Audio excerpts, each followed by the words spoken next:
It's time for Friday night football action. Let's enter the end zone with your host, Bill Shanks. And good evening, everyone. Welcome to the end zone. I'm Bill Shanks of Fox Sports 1670 in Macon. Tonight we've got 5 games to show you, including our game of the week, Pike County and FPD. If you're looking for a score, just look at the bottom of your screen throughout the show and we'll have the scores for you. Let's start with Mary Persons hosting New Veterans High School from Warner Robins. Last week, the Bulldogs of Rodney Walker won a thrilling overtime game over longtime rival Jackson 27-24. The Warhawks' first game in school history last week was a loss, 44-10 to Cedar Grove. Could they get back on track tonight in Forsyth? Here we go. Let me take you up I-75 for the action tonight for some of the highlights of this game at Dan Pitt Stadium in Forsyth. First quarter, Mary Persons with the ball. Corey Head runs the ball about 15 yards for a pretty good run, being run out of bounds there by Tyler Head. Then Ricardo Lyons with the pass. Number 20, Alexion Stewart for a 25-yard gain. Stewart taking out of bounds. Then Head again, run the ball. Here he comes right at you. Just knocked out of bounds by Willie Hambrick. Lyons again will push through the veterans line for a touchdown. First score for Mary Persons. The PAT was good, and it was 7-0. Here we go. Another score for Mary Persons. Ricardo Lyons runs about 15 yards. Not a score. Hold on. Now Corey Head runs the ball for, here's a score, 10 yards. Touchdown for the Bulldogs. The PAT would be up, and it would be good. And it was 14-0 right there. Mary Persons out on top. Now Mary Persons gets it back again. Ricardo Lyons runs the ball for a small gain, and then he leaks over veterans. But then Taylor Williams hands the ball off to Ricardo Lyons, runs the ball in for the third touchdown there for Mary Persons. PAT was good. It was 25-0 at halftime. Mary Persons would go on and win this game easily, 35-7 as they win this game, and the Bulldogs look good so far. Here we go to Milledgeville Central at Baldwin, as we have some fans ready to watch this game here. We start off with the first quarter. Baldwin, the quarterback, DeAndre Thomas for Tremont Dixon for a first down. Then Baldwin Thomas again going through the air, overthrows his target. Central's Keenan Jackson to Central is going to get the interception. Nice return here. That puts the Chargers in good field position. Baldwin's defense, though, would hold them. Central will have to settle for a field goal. Brian Allen hits from 40 yards out, and Central's up early by the score of 3-0 right there. Next possession now for Baldwin. The running game gets going again. Here's the running back, Altaviz Harris with a nice gain up the middle there. Baldwin threatening to score, and the misdirection run with Harris again gets the Braves into the end zone. That is a touchdown for Baldwin, and it's 6-3 as the PAT was no good. Into the second quarter now. Baldwin, the air attack warms up. Thomas connects again with Dixon for the long touchdown strike. That's a score right there. The extra point was no good, and it was 13-3, Baldwin on top. Crowd watching this game. Baldwin, the defense, tough, sets the tone. Check out this big hit right there coming up by the Baldwin Braves on the Central quarterback, and then it's just all Baldwin. Back on offense, showing off the passing game again as they hit it. Thomas hits Brian Mosley down the sideline for another touchdown.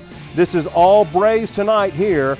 It's 27-3 there, and the final was 34-3 as Baldwin beats Central tonight in Milledgeville.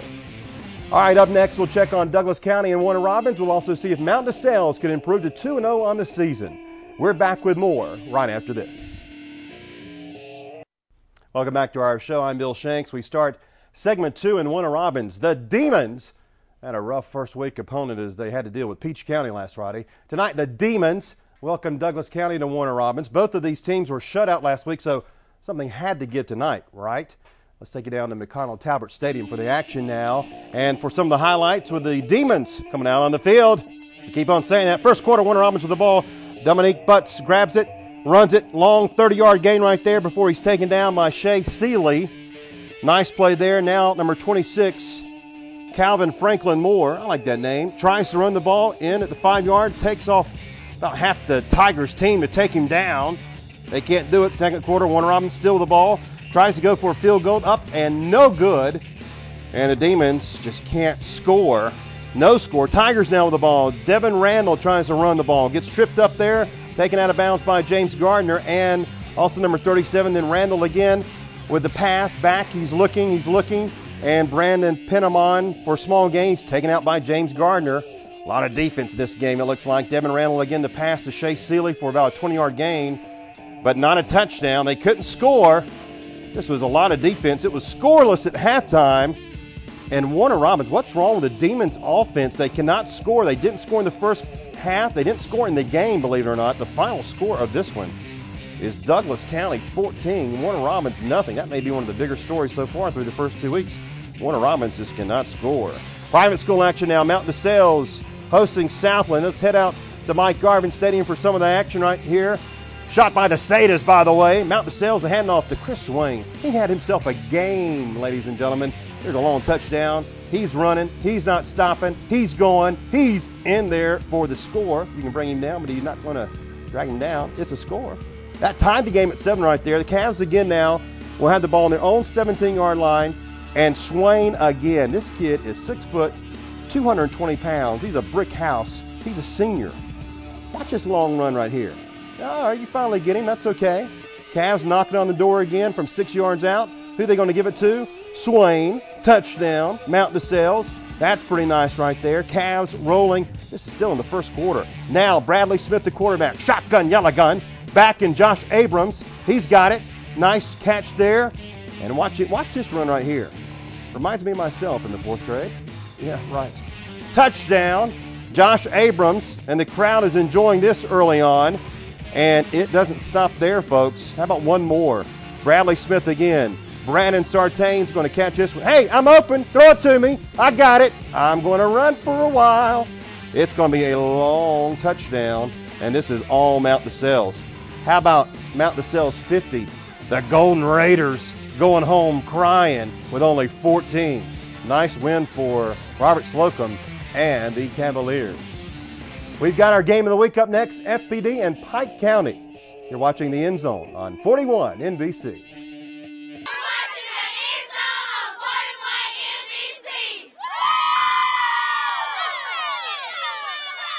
All right, thank you, girls. We're back on The End Zone, and it's time for our game of the week.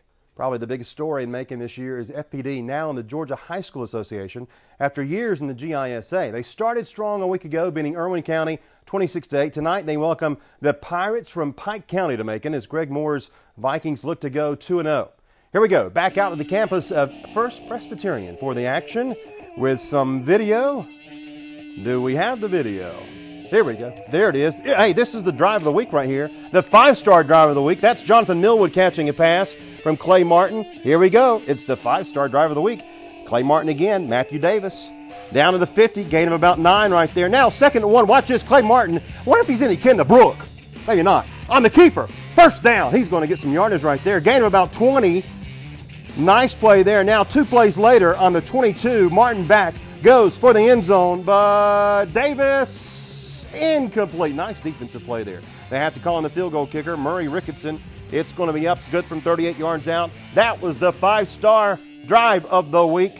Here we go, scoreboard. It's now 3-0. Vikings out on top early. Pike County, though, on their own 19. Watch this. Nate Farrell is going to hand off to Donald Brown. 81 yards. He is going to the house. That is pretty good right there. The extra point was going to be up and good, and it was 7-3 Pirates out on top. Now FPD near midfield. Clay Martin back, but he's going to be picked off by Cody Adams of Pike County. A nice play there for the Pirates to give them the ball back, and they will get back out on offense right there. Pike County now tries to move it, but Farrell is going to be brought down. Nice defensive play. Taylor Bridges, number 52, with good defense right there. Pike County would then punt it away, but watch it. On this play, FPD, they got it. No, they don't. Fumble. Pike County recovers. That's not a good turnover because Pike County turns around a couple of plays later on the FPD 10. Handoff to Tommy Smith. That's a touchdown for the Pirates. And the score is 14-3. Pike County out on top. Second quarter now we move to FPD. Martin with the ball, the handoff. And Ben Dubose is going to fumble it. Pike County is going to recover. You can't survive with that many turnovers right there. Pike County on the 13. Donald Brown's going to get in there for a score. And Pike County is cruising right now. It's 21-3.